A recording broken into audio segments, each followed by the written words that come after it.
Salut l'équipe, c'est Val, j'espère que vous allez bien, moi ça va tranquillement.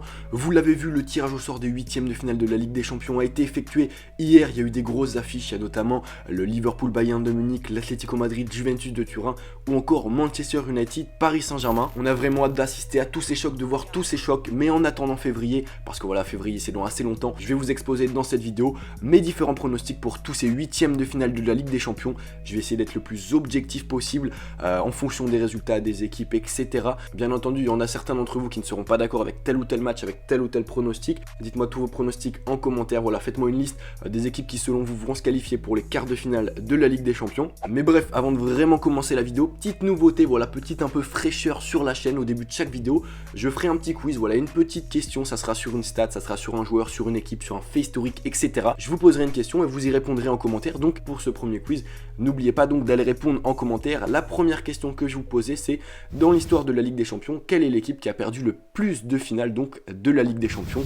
Réponse A, le Real Madrid. Réponse 2, le Bayern de Munich. Réponse 3, la Juventus de Turin. Et enfin réponse 4, le Benfica Lisbonne. Donc allez tous répondre en commentaire sans tricher bien entendu. La réponse sera donnée au début de la prochaine vidéo. Bref, on commence enfin les pronostics avec le premier match, le premier huitième de finale, Schalke 04 face à Manchester City. Très honnêtement, je pense que c'est un match pas trop compliqué à prédire tant Manchester City est vraiment très fort cette saison et très solide. Face à une équipe allemande qui a terminé deuxième d'une poule au niveau plutôt moyen et surtout en grosse difficulté cette saison en Bundesliga, puisque l'ennemi juré du Borussia est actuellement 13e du championnat allemand.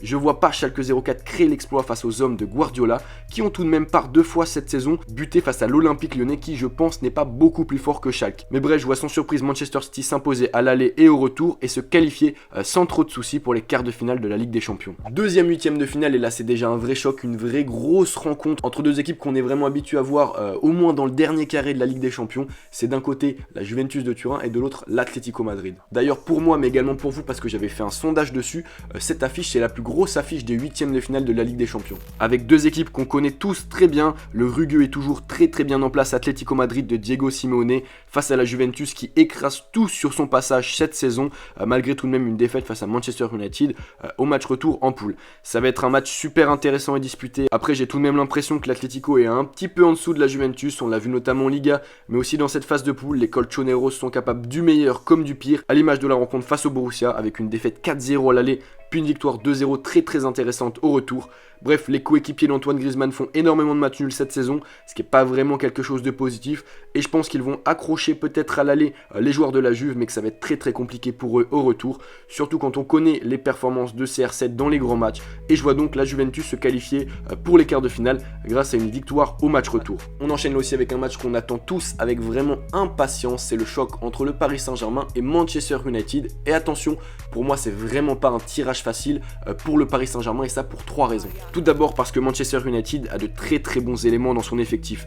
On pense à Pogba ou même à David De Gea. Bref, ils n'ont pas grand chose à envier à l'équipe parisienne. De plus, les Red Devils sont capables de tout cette saison, du meilleur comme du pire. On l'a vu face à la Juventus de Turin, ils ont été capables de renverser la tendance et de s'imposer en Italie 2-1, ce qui est un véritable exploit, surtout après avoir été mené au score. Et face à la Juve, s'imposer 2-1 là-bas, c'est vraiment donc une très grosse performance. Et enfin, le troisième point qui pour moi place Manchester United quasiment au même niveau que le Paris Saint-Germain, c'est le départ de José Mourinho, tout juste puisqu'il est parti juste ce matin, on ne sait pas trop s'il a été renvoyé ou pas, mais bref, je pense que le technicien portugais était vraiment responsable des résultats plutôt décevants des Mancuniens cette saison, avec un jeu terne et surtout pas adapté aux joueurs qu'il disposait, et si Mourinho est remplacé par un vrai tacticien, les choses pourraient changer et être très différentes. Après, en attendant de voir qui est nommé à son poste, je pense que le Paris Saint-Germain est légèrement au-dessus des Mancuniens, je l'ai souvent dit dans les débriefs de leur match, mais les Parisiens montent vraiment en puissance cette année avec un groupe vraiment solidaire qui est en train de se former, emmené par un Neymar excellent, parce que Neymar maintenant joue pour l'équipe. Je vois donc Paris se qualifier pour les quarts de finale face à Manchester,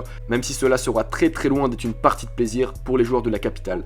Rencontre suivante, Tottenham-Borussia Dortmund, et là je pense que ça va vraiment être le match le plus ouvert et le match le plus intéressant à suivre de ces huitièmes de finale, parce qu'on a deux équipes qui jouent pleines d'entrain, qui jouent très offensives, avec des défenseurs qui montent, et surtout deux équipes qui sont vraiment en forme en ce moment, donc j'ai vraiment hâte de voir cette rencontre. En effet, le Borussia semble intouchable en Bundesliga cette saison, avec un Marco Reus de retour à son meilleur niveau, un Paco Alcacer toujours ultra réaliste, et un Jadon Sancho qui vraiment explose cette année, face à des Spurs très bons en Première Ligue et qui en Ligue des Champions Lyon ont réussi à se qualifier dans une poule de la mort après avoir engrangé seulement un point après les 3 premiers matchs. Match là aussi donc très attendu avec très certainement des buts et des rebondissements.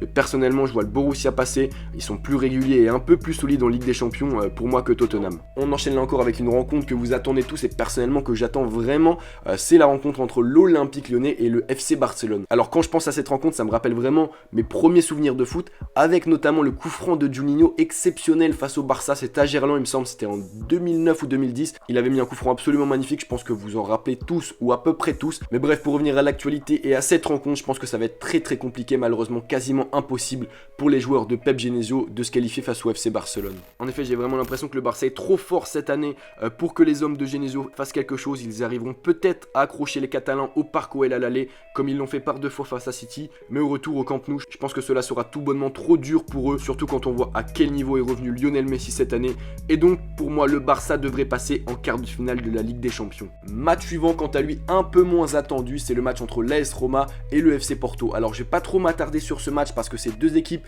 que je connais un peu moins que les autres, et je pense que c'est 2 équipes qui ont pas grand chose à jouer cette année en Ligue des Champions parce que voilà, ils sont pas forcément à le niveau. Pour moi l'AS Rome est très loin de son niveau de l'année dernière, avec pour le moment une décevante 7ème place en Serie A et surtout une qualification pas si simple pour les 8ème, alors que la qualification paraissait largement à leur portée.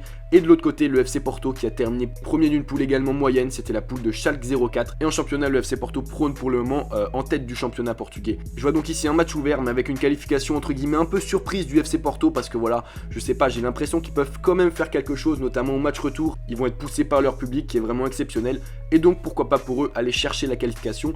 Personnellement, je miserais donc sur une qualification des Portugais. Bref, on continue, c'est presque terminé les gars, avec la rencontre entre l'Ajax Amsterdam et le Real de Madrid. Bon, certes, les Madrilènes sont en difficulté depuis le début de la saison, ils perdent beaucoup de matchs, mais très clairement, je les vois pas se faire sortir dès les 8ème par l'Ajax. Le club néerlandais a de très bons jeunes joueurs, certes, que ce soit De Jong, De Ligt, Neres ou encore Dolberg, mais pour moi, ça manque encore un peu d'expérience à ce niveau-là. Et donc, je vois le Real Madrid se qualifier malgré ses difficultés actuelles. Une qualification pas forcément facile, mais une qualification quand même. Et enfin donc, on termine avec le choc entre Liverpool et le Bayern de Munich. On a donc d'un côté des Allemands très décevants cette saison, je pense qu'ils ont atteint la fin d'un cycle et qu'ils sont dans une période de transition. On le voit en Bundesliga mais également en Ligue des Champions, ils se sont fait peur face à l'Ajax, et donc le Bayern va se retrouver face à une équipe de Liverpool également un peu moins forte que l'année dernière, avec un trio d'attaque un peu décevant, surtout Firmino et Salah. Mais malgré tout ça, malgré cette méforme du côté des Reds, je les vois tout de même se qualifier, parce que comme ils l'ont montré face aux Parisiens et aux Napolitains, c'est une équipe pleine de ressources, et même s'ils ont beaucoup de mal à l'extérieur, je pense qu'ils feront la différence à l'aller chez eux et qu'ils iront chercher une qualification pour les quarts de finale de la Ligue des Champions. Et donc voilà les gars, ma liste finale, pour moi c'est ces 8 équipes qui vont se qualifier pour les quarts de finale. Dites-moi bien en commentaire quelle est cette liste pour vous. On se retrouve très rapidement pour une autre vidéo. N'oubliez pas également de répondre aux quiz dans les commentaires, ça me ferait super plaisir. Vendredi les gars, la dépêche mercato sera de retour, j'espère que vous allez apprécier. N'oubliez pas donc de péter la barre de like, on se retrouve très rapidement pour une autre vidéo. C'était Val, peace.